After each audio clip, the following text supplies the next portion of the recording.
Ready? Angle. Cool. Welcome to another edition of the Social Proof Podcast. We interview dope people that do dope stuff. One of my closest friends is here today, and he's not on this podcast because he's one of my closest friends. He's on this podcast because he mentored me in a very specific area. We talk about all kind of stuff. I'm way better at Monopoly. And it's my guy, Dewane Mutunga. What's up, man? What's good, brother? How you feeling? Feeling amazing. Good stuff. Incredible, even. Tell me something about people.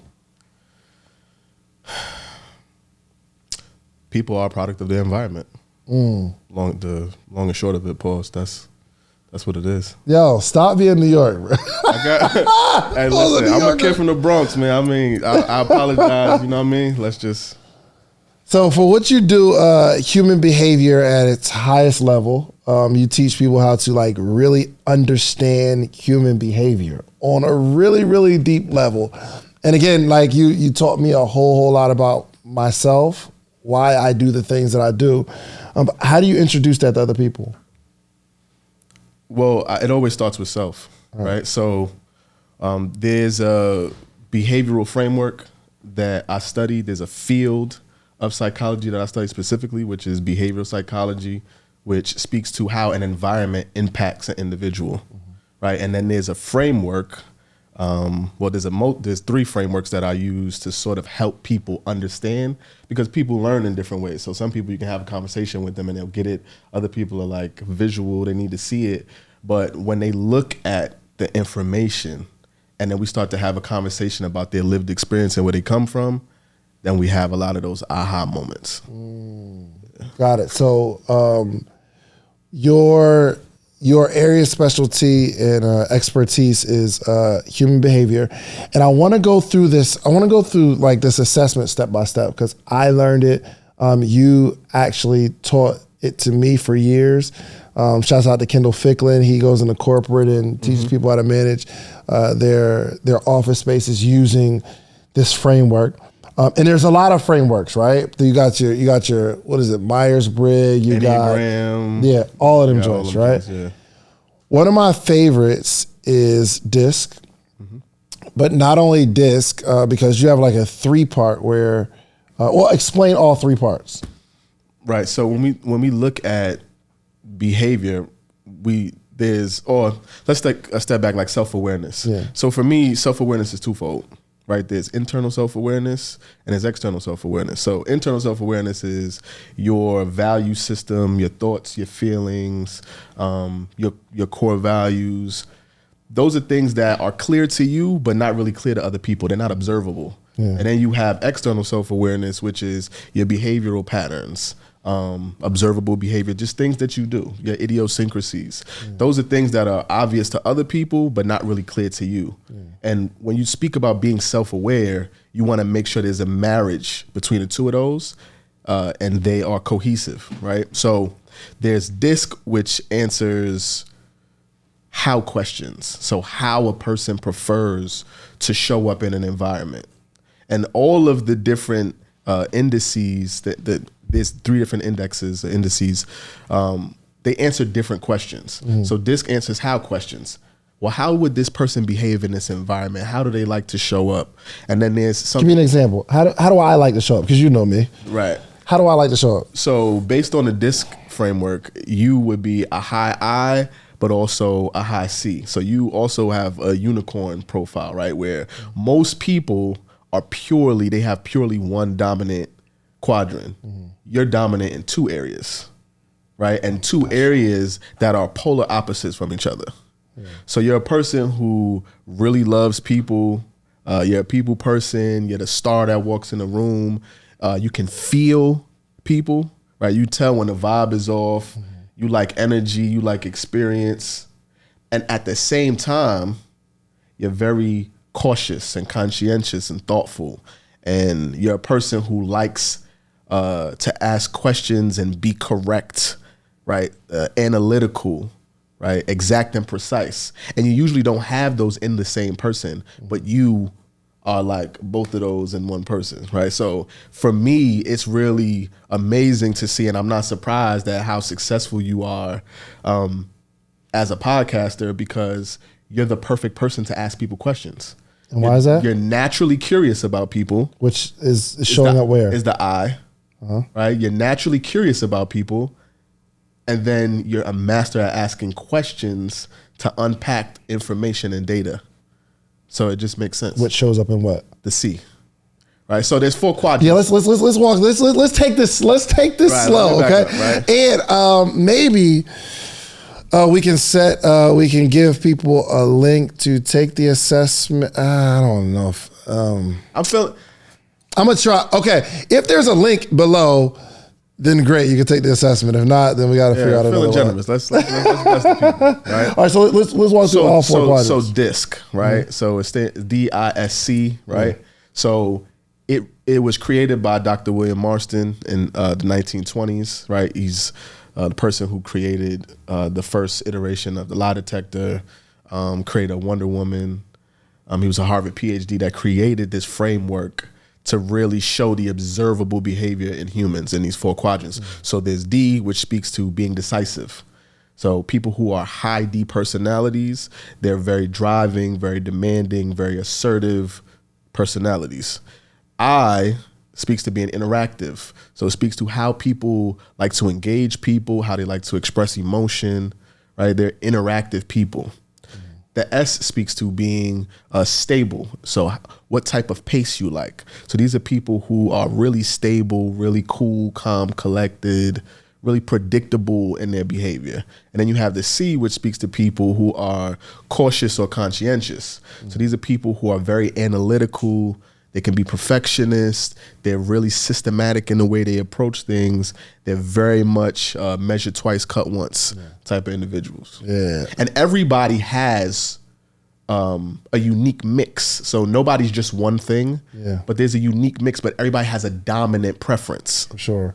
That's why, like, some people, they'll say, and again, like again, you introduced me to like really understanding. You hear about it and you're learning it. And I studied it for a couple of years, and like I would call Dewane like, yo, this is when I was doing one-on-ones. Like, yo, I got this client, man. They had 99D and they had 13I. And he's like, yo, just give me the numbers. So eventually I'm calling like, yo, I got this person, man, 69, 40, 42, 88, 76. And he's like, yo, this is who they are. I'm like, how'd you know that? How'd you know that? Like it was crazy based on the unique blend. And then I'll get on the phone and I'll tell them about themselves based on the numbers. And they're like, yo, you know me. Right? Like, so it's super accurate if you know how to do it. But my point is, people will say, yo, I'm a D or I'm a C or I'm a S. When you're not really that, you're your whole profile. Yeah. Am I right? Like we're like how do people get that thing wrong where they figure because that's my highest one, it's not as important as my lowest one? So the thing, well, just in human nature, people need language to identify with something.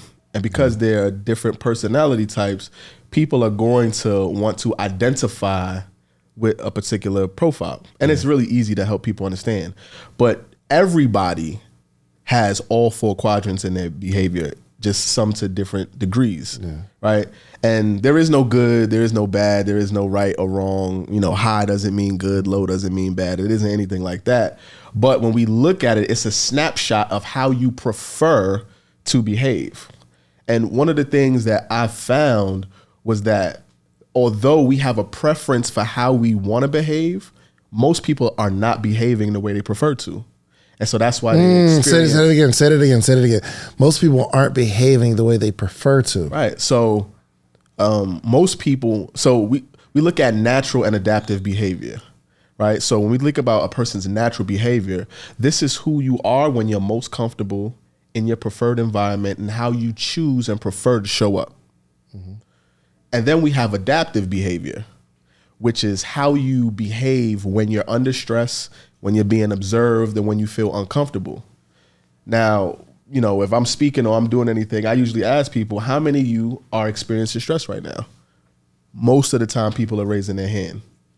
And I let people know that if you are experiencing stress, I can assure you it's because you're behaving in your adaptive and not your natural. and subconsciously we're always trying to return back to our natural behavior because that's where we feel safe. Yeah. And that shows up in the assessment. And that shows up in the assessments. All right, let's walk through each one of them. So the D, your decisive nature. Walk through that. So people who are high D personalities, so if you're looking at an assessment, this would be what I'll classify as high, somebody like 65, 70 and above. This is a person who is really assertive. They're really demanding, they're driving, they're forceful, right? They like to take control and take charge. Mm-hmm. They are wired to solve problems. Whenever something is going on in the environment, they immediately assert themselves to solve a problem. Mm-hmm. Now, if a person has a low D, right, they're low in that quadrant, then that means that they are more methodical, right? They take more time, they're thoughtful in how they solve a problem, right? So you'll be able to tell by the speed in which a person goes to approach a problem, right? Yeah. Now, if we look at people who are high I's in that quadrant, people who are... But real quick, before we move on to the I am a low D, right? Mm-hmm. Meaning it takes me a little longer to make a decision because I'm not decisive. Like even when we go out to eat, I'm getting better at it because I'm more conscious, but trying to figure out what's on the menu. Golly, how long does it take you to figure out what's on the menu? Like you got you're probably not a high D because it takes you a little while because I don't want to make the wrong decision.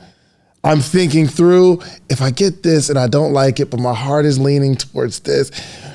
And some people think that is an isolated situation when it's not. That's who you are. And it probably shows up in a bunch of different areas, right? Yep, it shows up everywhere. Nothing is compartmentalized. If you do it in one area, you do it in all the other areas. You're just probably not conscious of it, right? And it's not a bad thing though, because sometimes I take my time in making business decisions, and it's the right one.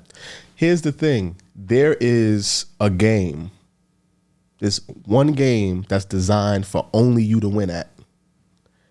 And if you just figure out how to play your game and put yourself in that environment, you're going to win without fail. But it's getting people to accept who they are and like operate in the fullness of that and be consistent at doing it. When I look at an assessment, that's the objective data. I can look at that and in 2 seconds, I know I can tell you how you show up, where your blind spots are, where you're really strong, but I don't know why. And that's where the conversation comes about your life story, your lived experience. So where does this come from? Oh, well, when I was, right? So for me, I'm a high D, I'm a 99 D, right? Even in my adaptive behavior, I'm a 95 D. People are like, well, yeah, well, I grew up, I'm an 80s baby. I grew up in the Bronx, the crack era, in the projects, right? And so I'm in an environment that's very hostile. And when you're in an environment like that, you're either at the table or you're on the menu. So you pick a side, right? So all of those things, and there's other things that contributed to it, but there's a reason why, and we can get into that later, but there's a biggest fear that drives everybody to behave the way that they do. And once you understand that everybody is operating from this biggest fear because all people want to be safe, you go, it unlocks something, and you start to treat people with a level of compassion because you realize they're not doing something to you. You understand that they just want to be safe, and that's why they do the things that they do.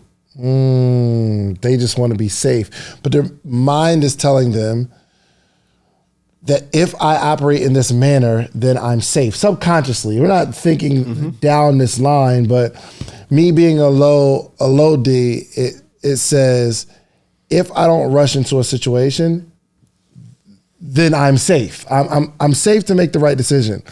But from your perspective, 99D, you're saying, if I just make a decision and go with it, I'm safe. I won't be eaten. Exactly. So there was a situation last night, right? And I immediately jumped into action, and then I caught myself and I said, okay, that's not the best approach. Let me go, right? But that's me being aware. That's your natural. 9 times out of 10, I'm going to act immediately if I feel like there's a problem. That's how I choose. That's who I am. That's how I'm wired. You're a person who, okay, everybody just take a moment. Let me figure that out. And so there is no right or wrong way. We have to figure out whose way works for this situation and this instance. Good. Okay, moving on to the I. My favorite, because I'm a 99 I. 99. Okay, let's describe this I. Right, so the high I is a person who is, they're social butterflies, right? They are really influential. They're really persuasive. They're social beings, right? They like to connect with people. They like to show love, right? They're usually the star in an environment. Yeah. People are just they naturally gravitate to them. They're wired for experience. So they want to create a positive experience. A person who is lower on the I spectrum, right? They're not as expressive. They're more guarded. They're more standoffish, right? And they don't necessarily have a social tank. So a person who is a high I, 9 times out of 10 are going to be extroverted. 9 times out of 10. A person with a low I is most likely going to be introverted, right? Because it speaks to how you engage people socially and then how you express emotion.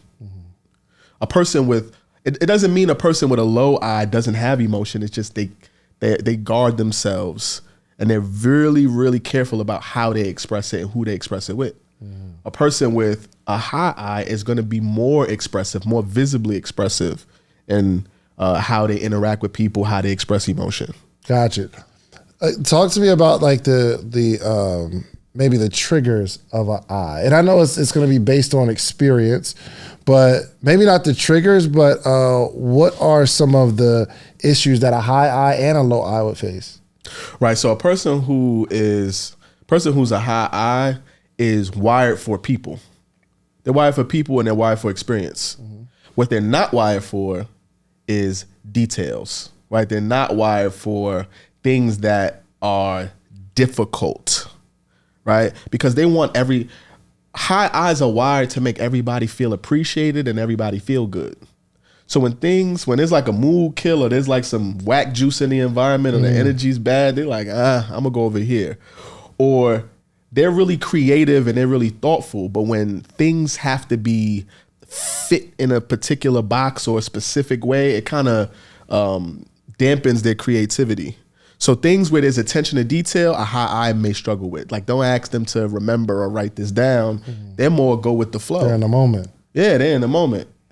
Somebody who is a low I, right? They're going to excel really in an environment where they have to be thoughtful and calculated in how they express themselves. The like think before you speak or think before you share, right? But where they will struggle is in social environments because they're very guarded and they don't really trust people. They don't really give people the benefit of the doubt. So it takes time to gain their trust and get them to open up. But once you get them to open up, right, then you got them. So those again, it's specific to how they engage people and express themselves. Gotcha. Okay. So moving to the S. Right. So S speaks to pace, right? And these are individuals who like stability. They're wired for stability. So an S likes for things to be cool and calm, right? They're usually super chill, like super chill. They're really difficult to read at face value. Every profile has a corresponding emotion with it, and the emotion attached to a high I is void of emotion. So S. They guard themselves because they like everything to be stable. So they don't want to shake anything up. They don't want to necessarily change anything because they've already adjusted to the current environment. And high S, it means they move at a slower pace. Very slow pace. So if you're looking at an assessment, there's almost an inverse relationship, right? So the higher your S is, the more slow you get, right? The more, right? So with the other ones, you would think you're more aggressive in this area. But with an S, the higher it is, the slower you are to do something. And the lower you are, the more restless and sort of anxious and active you are, right? But S's care about everyone being supported, stability in the environment. They are wired to create security, and they're wired to to support the people and the things in the environment.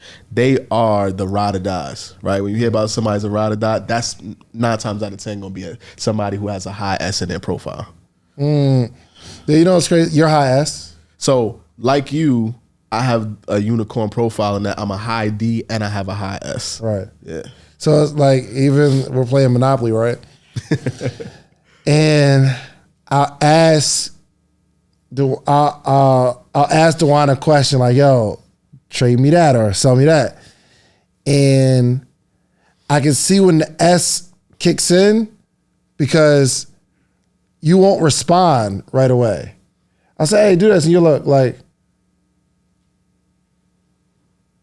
you know what I mean? In my eye, I'm like, okay, what's the answer? Like, what's the, and like he's going to like once his brain starts moving, it's like a real systematic way of moving, right? There's a process to everything. There's a process. S is a process oriented.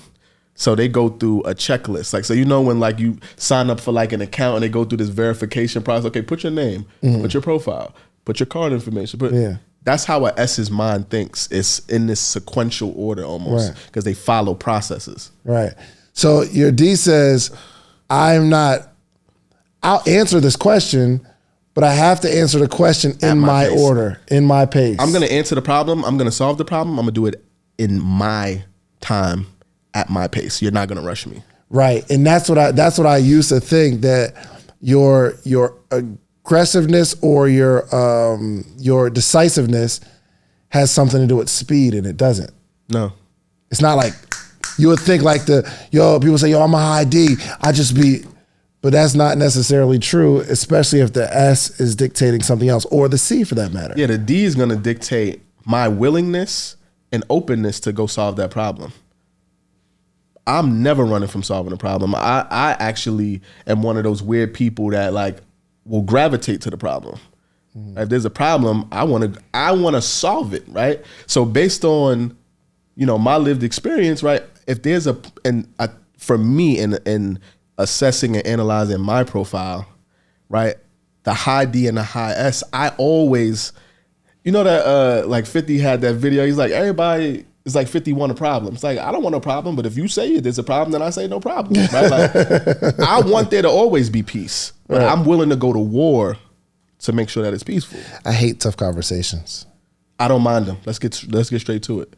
That's how I am, bro. I run from difficult conversations. For me, if we don't address it, it makes me uncomfortable, and I don't want to be uncomfortable. So I'd rather get right to the problem and get it out the way because I know it's eliminated. But if it sits and it festers and it's just sort of this elephant in the room, I physically feel uncomfortable. Like I feel anxious and I start feeling fearful, and then it makes me more aggressive. And then when I'm more aggressive, then it becomes more destructive. So I've learned, let me just deal with this head on and pause and then just go about it. Yeah, you know what's crazy? Once I started to learn this and understand it, it helped me tremendously in my entrepreneurial journey. Because like I know, like we go through life and we deal with our emotions. Like we have certain emotions. When I saw it in the assessment, it allowed me to reflect on why and what's happening, allowed me to pinpoint it. Oh, this is why I am the way I am. And I'm not necessarily looking to change the way I am, but I'm going to wrap, I'm going to wrap people and processes around the way that I am. So if I know that because my I know I'm like high energy, I need to have somebody in my organization that isn't really into how people feel about, or they're not necessarily focused on the experience that people have. They're focused on the business, because I'll always be focused on the experience. So here's the thing.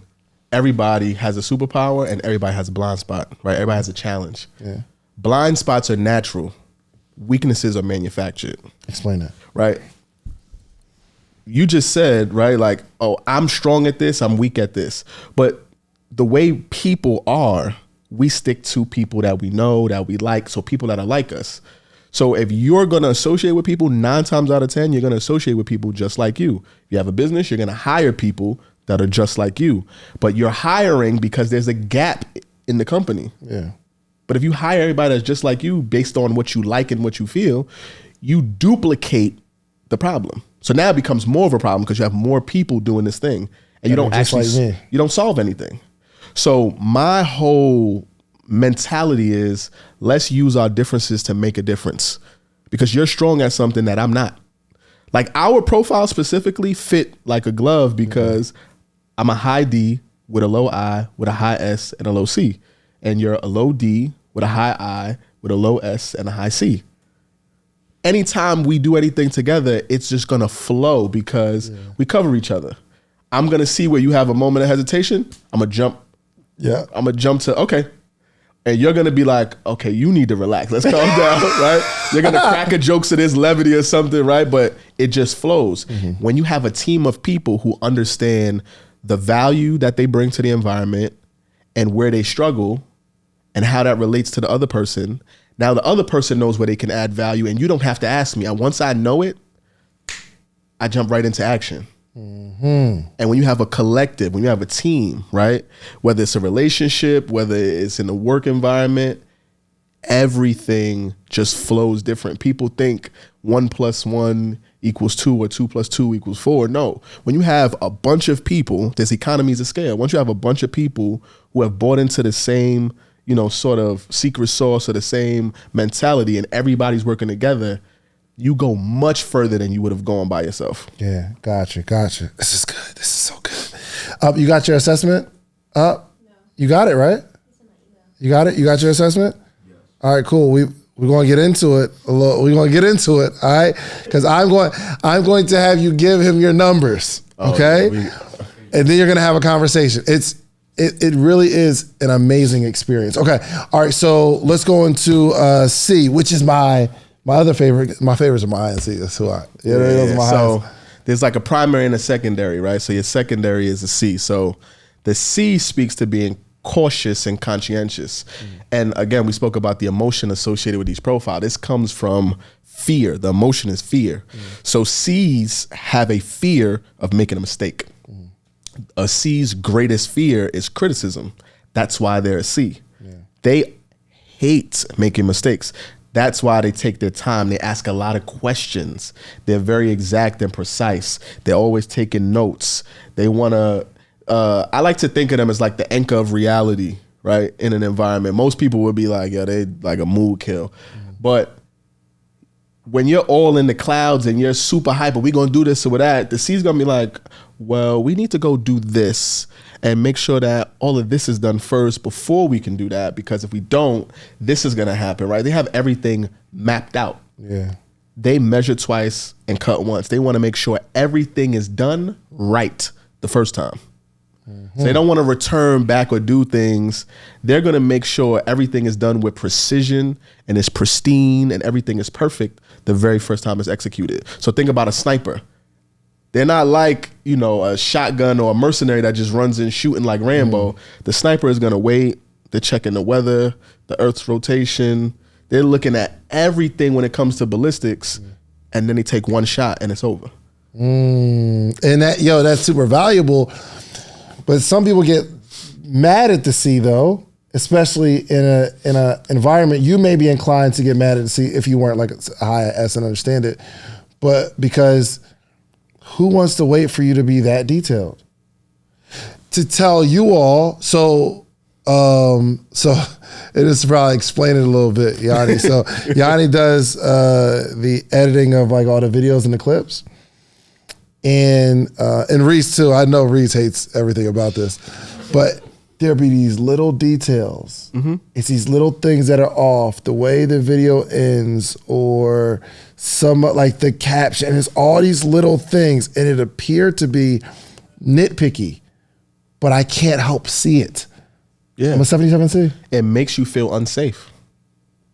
When you realize that everybody is behaving to keep themselves safe, you literally are feeling uncomfortable physically, mentally, emotionally if you don't ask the question. Yeah. Like you have to know. Yeah. So close that door for me. They want to be a high C. A high C needs to know the information so that they can execute. But to somebody who's not a high C, they're gonna feel like I'm being interrogated, or you don't think I know, I don't know what I'm talking about, or why are you asking me all of these questions? Like, I don't see the sense in it. Yeah. And most people don't want to execute at the level of quality, right? At the level a high C wants to. A high C wants to get straight A's. They want everything to be the absolute best because they fear any sort of criticism or mistake. Mm-hmm. So no, we need to tweak that because somebody might look at it like, I don't. That's a high C. Yeah. Or high C's may take too long because they're asking so many questions. So with a high C, you have to give them a deadline. This needs to be done, right? So I think it's called Parkinson's law. Parkinson's law says that a human will get a job done in whatever time allotted to them. So if I gave you 3 weeks to get the podcast set up, you'll take all 3 weeks. Mm-hmm. If I told you have to get the podcast done in 48 hours, you'll find a way to execute in 48 hours. Parkinson's law. But a C, that applies to a C. They need a deadline to execute, or they will take infinite amount of time because they're searching for perfection and that doesn't exist. Excellence does though. Low C. Low C, person like me, they like to just flow, right? They are, not to say that they don't adhere to rules, but they'll break a rule, right? They will find a way. Like for a low C, if the rule doesn't make sense, I'm not following it. Mm-hmm. They're more challenging. They resist and challenge the status quo. They're more pioneering. They want to go off the beaten path and go do something in a new creative way that is sort of against the standard and the norms. Yeah. Right. So for a low C to be in a really structured, rigid environment is super uncomfortable for them. Mm-hmm. They feel boxed in, where if it's structured, that's where a high C feels comfortable. Yeah. So that just lets you know the difference. I need the box. I need someone to tell me exactly what's happening, because I can't. I want to know how things are supposed to be done, so that I can do them the way that they're supposed to be done. And again, there's no good, bad, right or wrong, but it's all situational. I don't like structure, but I know that I need it. Mm-hmm.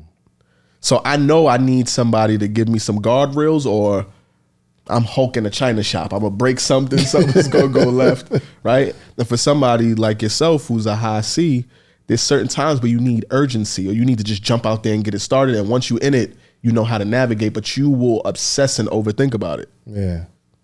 Goodness gracious.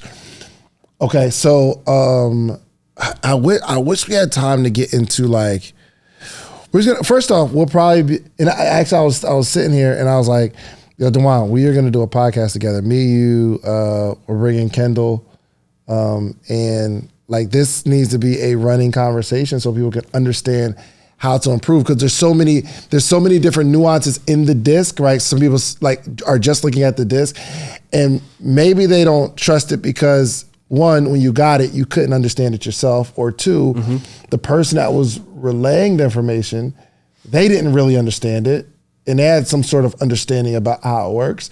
But I'm telling you, when I speak on stages, nobody cries. You know what I mean? It's not an emotional thing. But when I do these assessments, and I'm seeing where the issue is, if you're telling me, here's what I'm dealing with, I can look at your assessment and find out the problem. Mm-hmm. I can just see it. So like the tears flow. I did one with a couple one time, and it seemed like the most powerful therapy session ever, right? But it's not me, it's just me reading the profile, understanding it. So I want to go into like maybe some of the real quick, let's go into adaptive, and then we'll go into those 3 other areas that enhance the DISC assessment. Right. So we spoke about natural and adaptive behavior. So your natural is who you prefer to be, right? Your most comfortable self. And the adaptive is when you are in an uncomfortable situation and you adapt your behavior to fit an uncomfortable situation. There's actually value in operating in your adaptive as long as you don't do it for too long. So the analogy that I use is we're mammals, right? We're land mammals. So what we need to do in our natural environment is to breathe. We inhale, we exhale. Now, if I took you and threw you in water, which is a foreign environment, and you did what you naturally do in that environment, what's going to happen? You die. You'll die. So you have to adapt. There's value in adapting your behavior in this foreign environment. But if you adapt and you hold your breath for too long in this foreign environment, what happens? You die. Same outcome. Right? So most people are struggling, and we're in a vicious cycle, right? Because we're most likely not in an environment that's tailor-made to who we truly are. Right. We're going into spaces that are not tailor-made for us and fitting in. Mm-hmm. And so then when things aren't going right, we're stressed and you go into this cycle. So adaptive behavior is important as long as you have a deadline. Long as it comes to an end eventually. Mm-hmm. You cannot stay there in perpetuity. Yeah. Right? So I'll give you an example. My eye, and I'll let you just speak to it. High eye. Yep. Natural. Yep. Adaptive. Low eye. What does that mean? So what that would tell me automatically is naturally you're very trusting. You're very like people oriented. You like to show love. Hey, what's going on? Until you get stressed or you get upset or you feel observed or seen, and then you shut down essentially. You become less 100%. You become less trusting. Real bad. Right? You turn off. Emotionally, socially, you go flat. So somebody may go from seeing Dave, yo, what's going on? And you just, I'm cool. All right. I mean, it's obvious to everybody that you're not okay, but you're not about to let anybody connect with you on that level. Mm-hmm. So when I see the relationship between those two things, I know exactly what the issue is. Oh, you turn off when you get upset. You shut down. Yeah. You lock people out. Mm-hmm. What's your biggest swing in natural and adaptive? My S. So I go from a 77S to a 10. Dang. Yeah. And that means? So what that means is when I'm being myself and how I prefer, I'm chill. I'm cool. Everything is smooth. But once I realize there's a problem or I get stressed or somebody like agitates me, I go from start to stupid in 2.2 seconds. Like I'm going from Bruce Banner to Hulk, like immediately. And so a lot of times I need that little 2-3 second buffer to catch myself before I go do something that I'm gonna have to go say sorry for later. Yo, real quick. So do we have which mic is working? The handheld is working? Okay. So we'll go with Trey. Here's the thing, bro. Okay, and just I haven't looked at your assessment, but I would imagine that Trey has to be. He's an S. What's that? I think he's an S. How do you know? I've been watching him since. You don't know him though. I don't know him. You don't got a camera on Trey, right? All right, sit here, Trey, real quick. Have you talked to him before? Have y'all ever had a conversation, Trey? No. I mean, I saw him, but I never had a conversation. All right, so what are your numbers?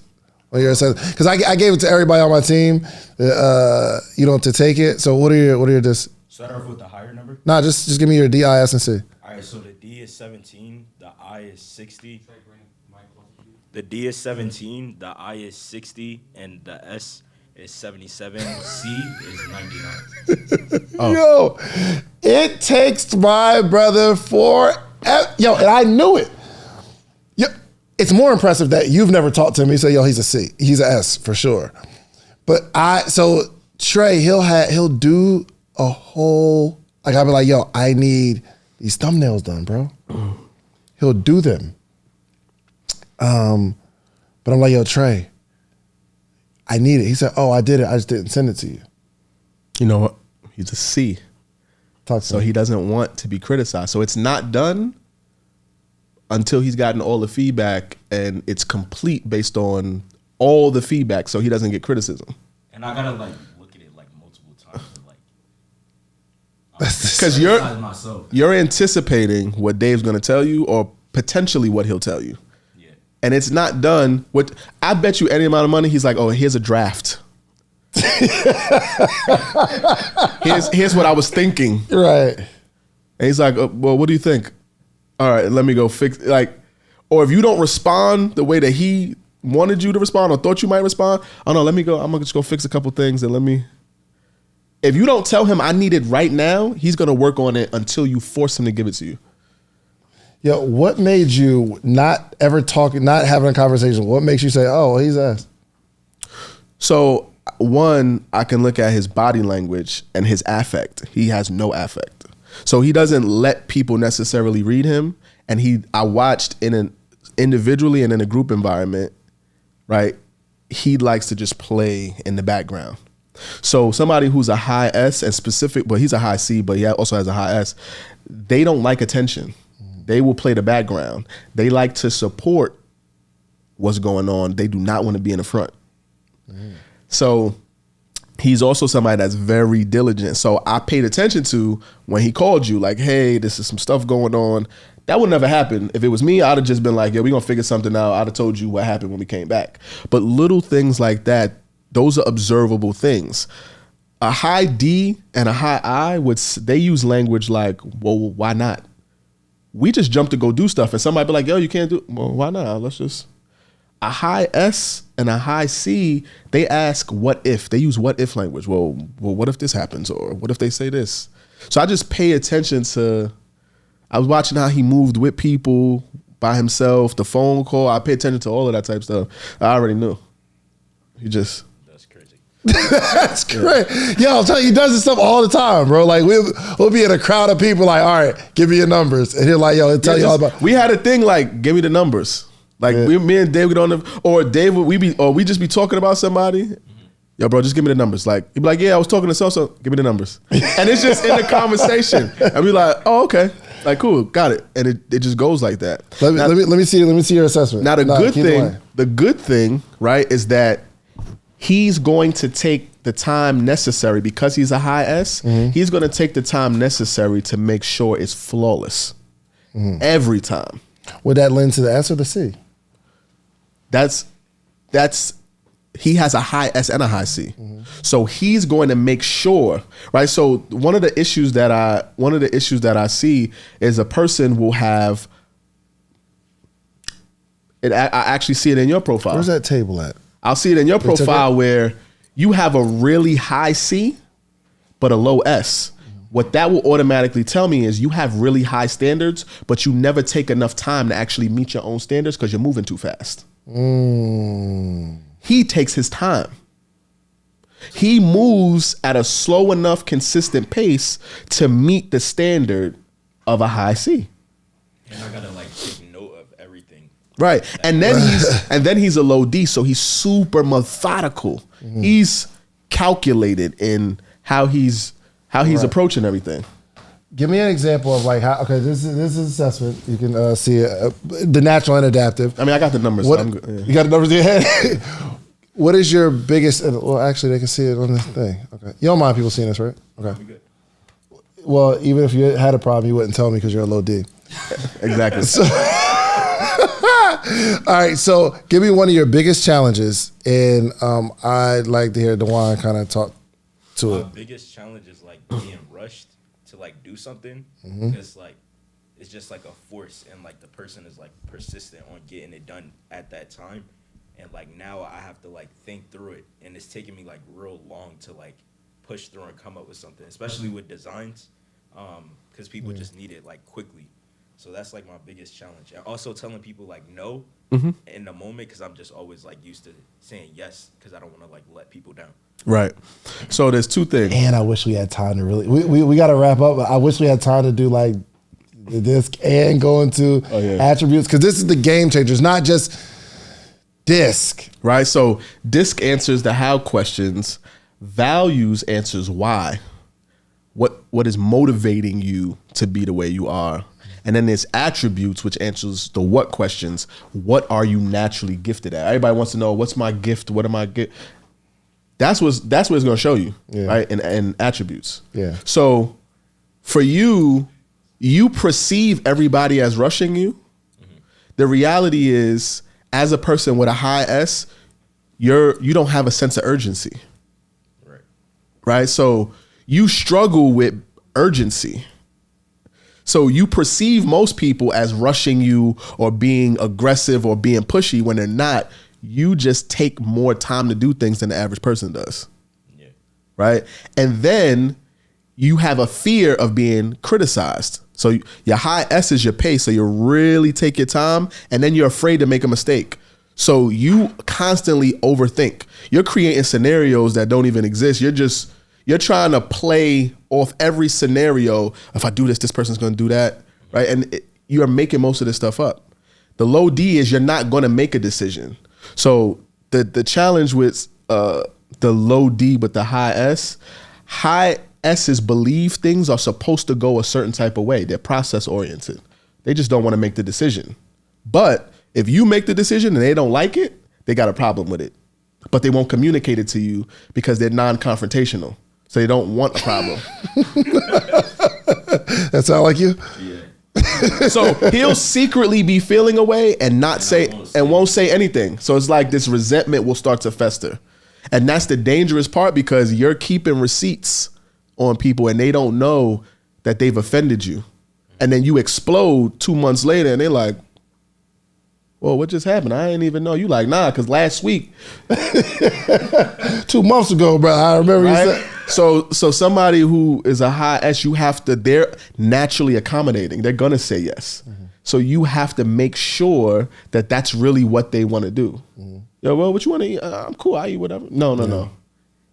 What don't you want to eat? Yeah, I don't want Chinese. You got to like really take time to build with them because they naturally defer to everybody. Bro, this is crazy. And that's why. You started doing, they'll ask me to do something. They'd be like, are you sure?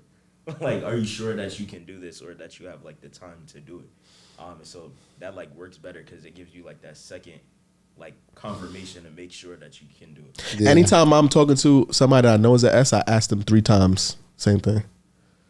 It's like, are you sure you want to do that? Okay, but if this happens, are you sure you're still comfortable with that? I double down just to make sure because they will tell you yes and not really mean it. Not because they're being disingenuous, but they are really afraid of conflict. Yeah. They are so relational that they don't want the relationship to be soured because of a disagreement. Yeah, because I recognize that in Trey, I understand how to have the conversation. One, it's like, do you have the capacity, right? Because we had to learn that, right? Because I realized that he'll just say yes. Yeah, he'll just say yes. And be overwhelmed. Because he's a good person. He'll be drowning and won't say nothing. Right. But even getting Trey to like there's like you said, like I gotta give him a box. Like so I'm like, yo, okay. Anytime you say you're gonna do something, I typically follow up with, okay, what time? By when? 12? Okay, I'll have it by 12. And he'll say, yeah, 12. So 12 o'clock, we'll have it, right? He'll say, yes, cool, we're locked in, 12, we're there. And now he has something to work towards. And it's not about the perfection of it, which probably in his head he would leave left to his own devices. It's about the perfection. I'm like, yo, just have something by this time. And he's been hitting the deadline, just like that. With somebody, Trey? Yes. With somebody like Trey, he needs an SOP, mandatory. Yeah. He's process oriented and he's afraid of making a mistake. So if you have everything spelled out for him, he will follow it to it. You'll never have to speak to him about anything. You won't have to speak to him about time, the process, nothing. He's wired to follow a process to the T. I love it. Yo, look, when next time you coming to Atlanta? I mean, I might be in 2 weeks, you know what I'm So, saying? yo, we're going to run another episode. Let's do it. And then, like we're just gonna start a whole nother podcast on human behavior mastery. Listen, guys, you just made that up just now. That's what Oh, okay. I see what happened. Yeah. Okay. Yeah. Come on, I kicked in, but I see, especially like what we're doing, like what we're trying to do. I saw it this whole episode. Thanks for sharing. I saw it. Yo, Dewane, real quick. Let everybody know how to. Dang, that was almost an hour, bro. Like it didn't even feel like that. There's so much to unpack. That's what I'm saying. It can't even really be. There's so much what we didn't even talk about. Oh, bro, we got years of content to deliver. So, all right, it's first off, let everybody know how to contact. And are we gonna give out? See, the only thing is we'll have something for them. Listen, okay, so like disc. Just disc. Just give disc? Just give disc. Just to get the conversation going. Okay. You feel comfortable? This joint will be running forever. Yeah. It's needed. You good? All right. Yeah. All right, so we'll give away. So we'll put the link. So listen, text DISC, DISC to 347-657-6682, right? Yeah. So text DISC to 347-657-6682. And they'll be able to take disc assessment for free. Straight disc assessment. Now, there's 2 other parts that are vitally important, which we'll cover on the next couple episodes that we do. But this will be very, very helpful to at least understand the behavior. Like, if Dewane could really get into like the other 2 layers of your assessment, it will paint a picture and tell you more than you can imagine. Yeah. More than you can imagine. It's crazy. Yeah, I mean, like with relationship with yourself, with other people. I mean, counseling session. It feels like people like, yo, this feels like therapy. I'm like, it's not. It's just we're really getting to how you're wired and why you do what you do and how you relate to the people, places, and things that you come in contact with. Yeah. It's attached to everything. Yeah. It's attached to everything. Facts. There it is. Dewane, man, let everybody know how they can contact you personally, man, and leave us with some words of wisdom. So Dewane Mutunga. I'm African, so I'm gonna spell it for you. Dewane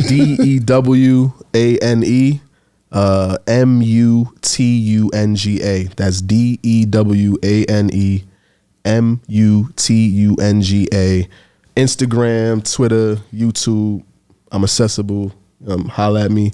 I would say the greatest thing that I've learned in assessing, like going through my assessment all these years and working with everybody is everybody's always doing their best, and that's really challenging.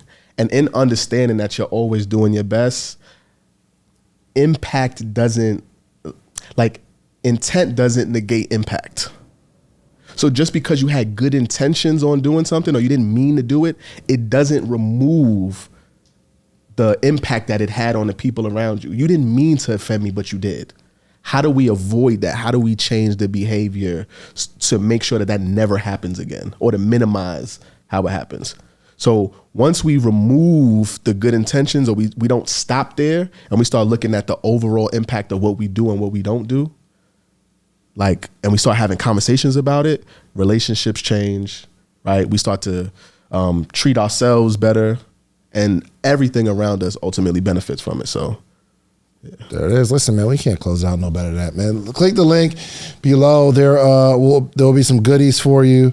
There's also there's a program that we all put together for truly understanding. And with this, you'll be able to take the assessment and assess yourself. Yep. Like you'll literally you'll be able to take the assessment, assess yourself, identify what's going on with you and with your family members, and they can take the assessment and you will literally be able to read the numbers the way that Dewane, myself, and Kendall reads. Here's the thing. There's the golden rule, right? Like treat people the way you would like to be treated. Yeah. We follow the mantra of the platinum rule, which is treat people the way they want to be treated. I can't treat you the way I want to be treated because we different people. Exactly. You may not like that. Yeah. But the platinum, you know what I'm saying? The platinum rule is let me treat you the way you want to be treated. And it may take a little bit of time. Takes a while. But once I treat you the way you want to, anything that I need is going to just come to me, right? Like we're just going to have a better relationship. So, the information there is going to allow you to, self-examine and then improve the way you connect and relate to other people.